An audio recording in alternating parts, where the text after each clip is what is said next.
સુરેન્દ્રનગરમાં 21 મોબાઈલ સાથે મહિલાઓ ઝડપાઈ છે। પોલીસે 2 મહિલાઓની ધરપકડ કરી છે।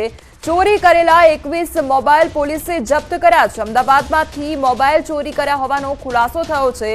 પોલીસે મહિલાઓની વધુ પૂછપરછ શરૂ કરી છે। તો આ મહિલાઓ દ્વારા 1-2 નહીં પરંતુ 21 મોબાઈલની ચોરી કરવામાં આવી છે અને પોલીસ દ્વારા હાલ તેઓની પૂછપરછ હાથ ધરવામાં આવી છે।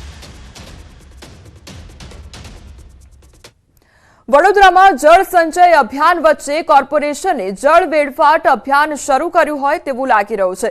કોર્પોરેશને ચોમાસા પહેલા 29 તળાવો ખાલી કરવાનું શરૂ કર્યું છે। તળાવોનું 109 કરોડ લીટર પાણી પંપ લગાવીને કોર્પોરેશન વરસાદી કાંસમાં વહાવડી નાખશે અને કોર્પોરેશન 20 કરોડના ખર્ચે બોરવેલ રિચાર્જ કરી જળ સંચય કરવાનો દાવો કરી રહી છે। તો કોંગ્રેસ કોર્પોરેટર અમીરાવતે પાલિકાની આ કામગીરી સામે સવાલો ઉઠાવ્યા છે। મેયર પિંકીબેનને આ અંગે સવાલ કરાતા તેમણે આ અંગે કોઈ માહિતી ન હોવાનું નિવેદન આપ્યું છે।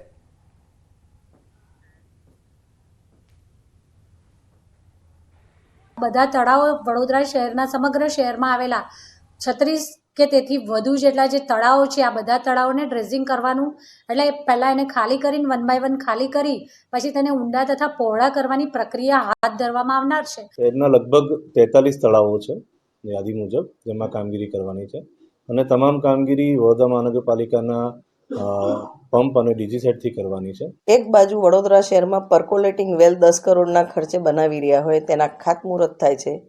બીજી બાજુ જે પાણી સંગ્રહ કરવાના કુદરતી તલાવો છે એ તલાવો ખાલી કરવાના વાત કરે છે। As a flood mitigation strategy મેં આજ દિવસ સુધી એક પ્લાનર અને એન્જિનિયર તરીકે મારી લાઈફમાં સાંભળ્યું નથી કે as a planning for flood mitigation તલાવો ખાલી કરવામાં આવે। વડોદરા શહેરમાં પૂરની પરિસ્થિતિ સર્જાયા બાદ પાલિકાના સત્તાધીશો અને જે અધિકારીઓ છે તેમની બુદ્ધિ બગડી હોય તેમ લાગી રહ્યું છે। કારણ કે એક તરફ કેન્દ્ર સરકાર અને રાજ્ય સરકાર દ્વારા જળ સંચયના પ્રયત્નો જે છે તે કરવામાં આવી રહ્યા છે।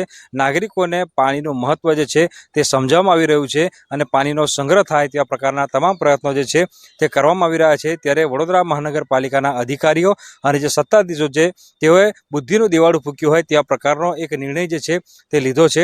દ્રશ્યો તમે જોઈ રહ્યા છો તે આ માંજલપુર તળાવના દ્રશ્યો છે અને અહીંયા એક પંપ તમે જોઈ રહ્યા છો એ આ પંપ જે છે તે તળાવ ખાલી કરવા માટે મૂકવામાં આવ્યો છે।